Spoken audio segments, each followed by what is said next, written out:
Hello viewers, अगर आपको मिलाज्मा यानी झाइयों की प्रॉब्लम है और आप उसका इलाज कर रहे हैं या करने जा रहे हैं तो ये वीडियो आपको ज़रूर देखनी चाहिए। ऐसा मैं क्यों कह रहा हूँ?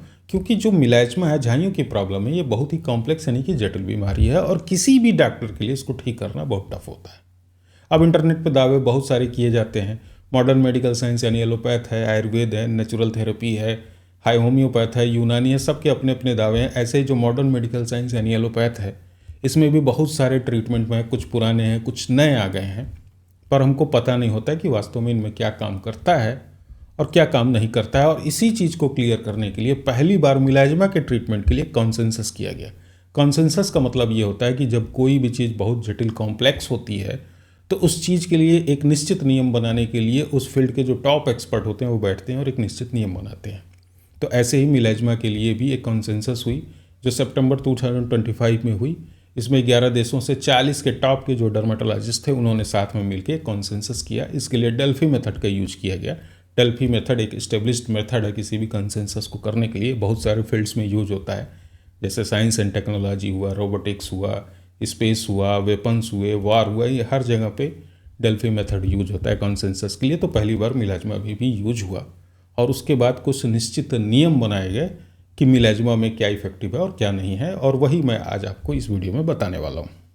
इस कॉन्सेंसस में जो पहला पॉइंट बताया गया वो बताया गया डायग्नोसिस के ऊपर। डायग्नोसिस के ऊपर 3 पॉइंट बताया गया, जिसमें पहला बताया गया कि मिलाज्मा के डायग्नोसिस में जो अभी भी सबसे बेस्ट इंस्ट्रूमेंट है वो है वुड्स लैम्प। वुड्स लैम्प पहले से यूज होता आ रहा है, आज भी उसको बेस्ट माना गया है। वुड्स लैम्प में अल्ट्रावायलेट लाइट होती है, जो नीली रोशनी निकलती है, उसको देख कर मिलाज्मा कितना फैला हुआ है, डर्मल है कि इपीडर्मल है, उसको पता लगाया जा सकता है। अब वुड्स लैम्प की जगह ये अल्ट्रावायलेट टार्च जैसी चीज़ आती है, इसको भी इस्तेमाल किया जाता है।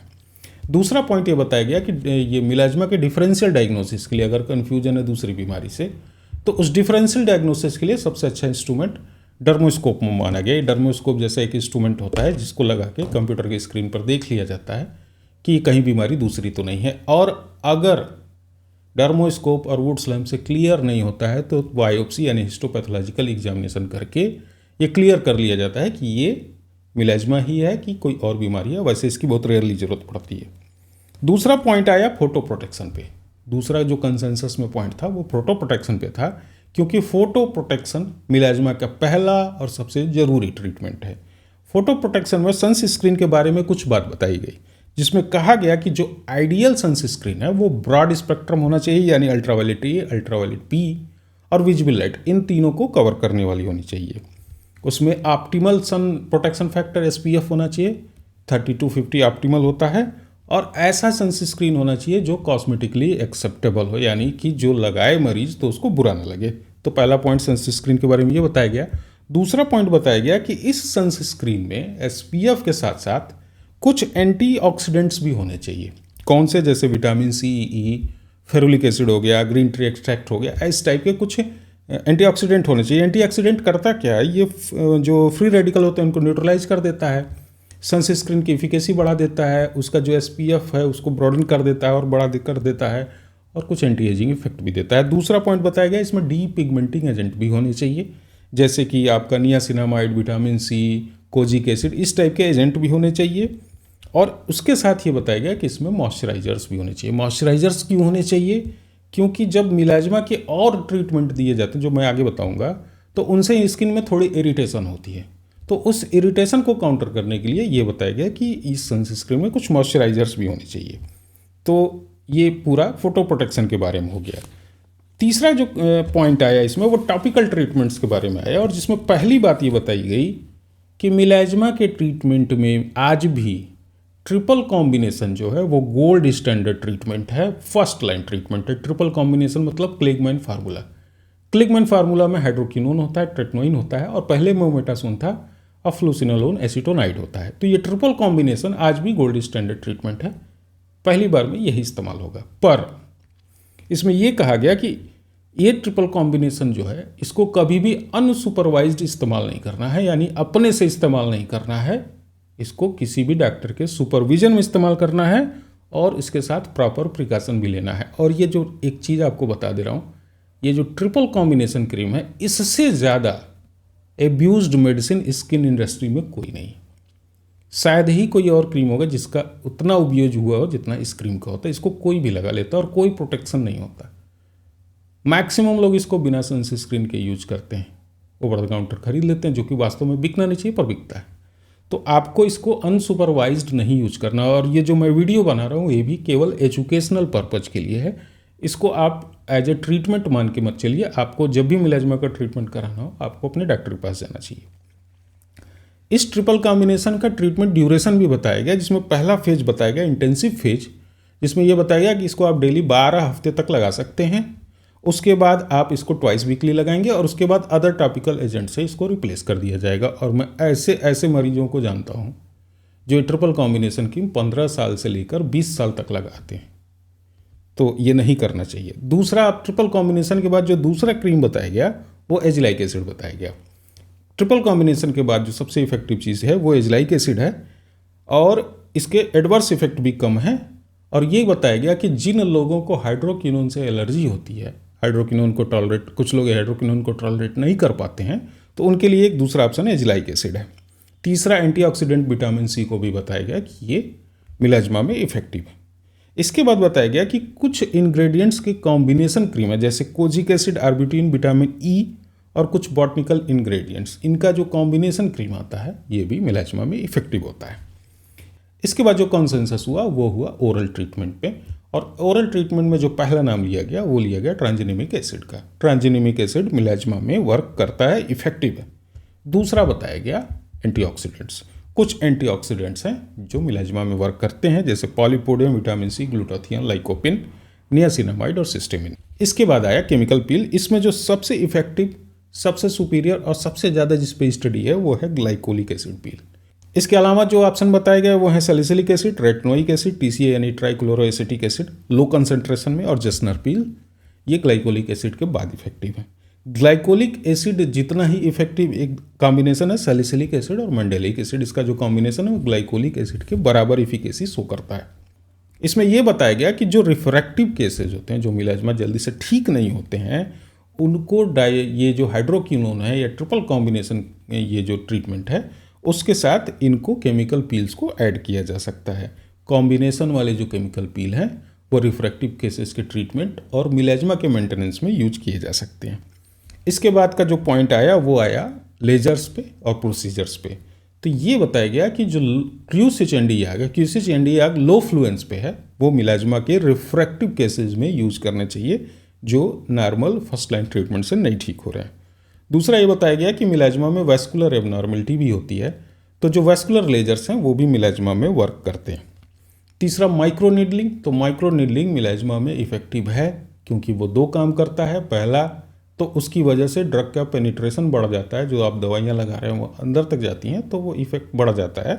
दूसरा ये बताया गया कि डर्मिस की क्वालिटी इंप्रूव कर जाती है, तो माइक्रो नीडलिंग मिलाजमा में इफेक्टिव है।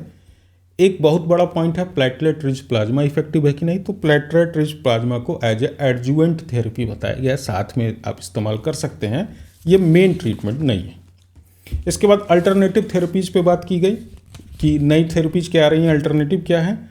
यहाँ कहा गया कि जो नई नॉन हाइड्रोक्विनोन बेस्ड थेरेपी हैं वो भी इफेक्टिव हैं। ये उनमें इस्तेमाल होगा जिनमें या तो फर्स्ट लाइन ट्रीटमेंट वर्क नहीं कर रहा है, ये ट्रिपल कॉम्बिनेशन काम नहीं कर रहा है, या उनको कोई कंट्राइंडिकेशन है, वो ये दवाइयाँ इस्तेमाल नहीं कर सकते, या हाइड्रोक्विनोन से एलर्जी हो रही है, या वो मेंटेनेंस फेज पे है।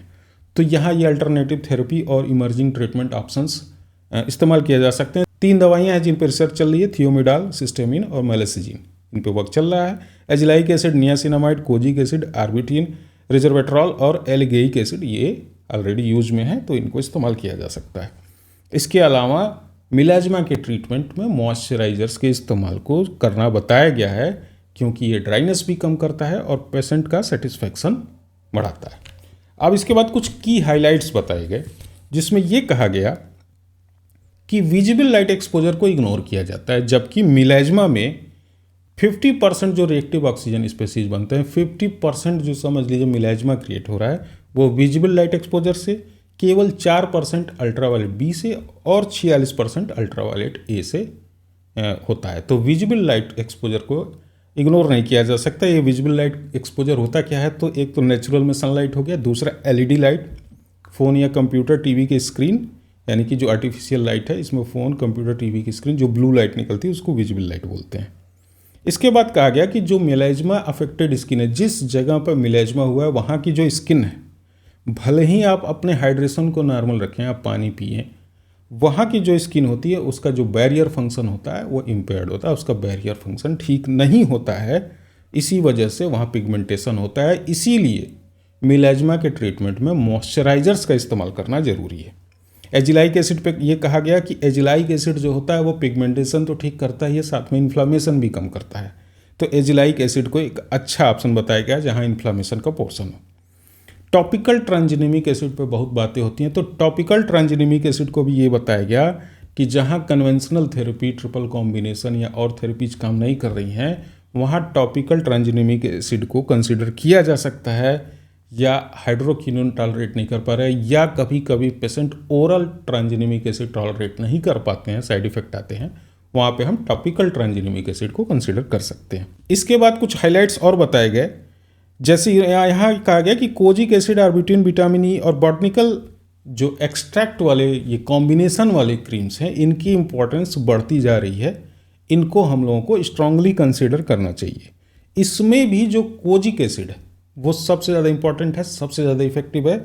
इस कोजिक एसिड को 1 to 4% के स्ट्रेंथ में इस्तेमाल करना चाहिए। इसके बाद कहा गया कि टॉपिकल ट्रीटमेंट जो है वो मेलाज्मा के ट्रीटमेंट का सबसे ज़रूरी हिस्सा है, लेकिन ये सजेशन दी जा रही है कि आप इनको केवल स्टडी के बेसिस पे मत देखिए। आप अवेलेबिलिटी, एथेनिसिटी यानी पेशेंट कहाँ का है, सेफ्टी प्रोफाइल क्या है और स्किन की सेंसिटिविटी क्या है, इन सारे पॉइंट्स को ध्यान रखकर तब आप अपना जो इंग्रेडिएंट है उसको सेलेक्ट करिए और उसको पेशेंट को दीजिए या पेशेंट को वो इंग्रेडिएंट लगाना चाहिए। तो ये सारी कुछ कंसेंसस की बातें थी। ये जो मैंने जितने नाम लिए ये बताया गया है, इन एक्सपर्ट्स ने बताया गया कि ये मेलाज्मा में इफेक्टिव है। किसी भी हाइपर पिगमेंटेशन या मेलाज्मा के ट्रीटमेंट में सबसे इंपॉर्टेंट पोर्शन है सनस्क्रीन, और सनस्क्रीन जितना कन्फ्यूजन शायद ही स्किन केयर में किसी भी और इंग्रेडिएंट पे होगा।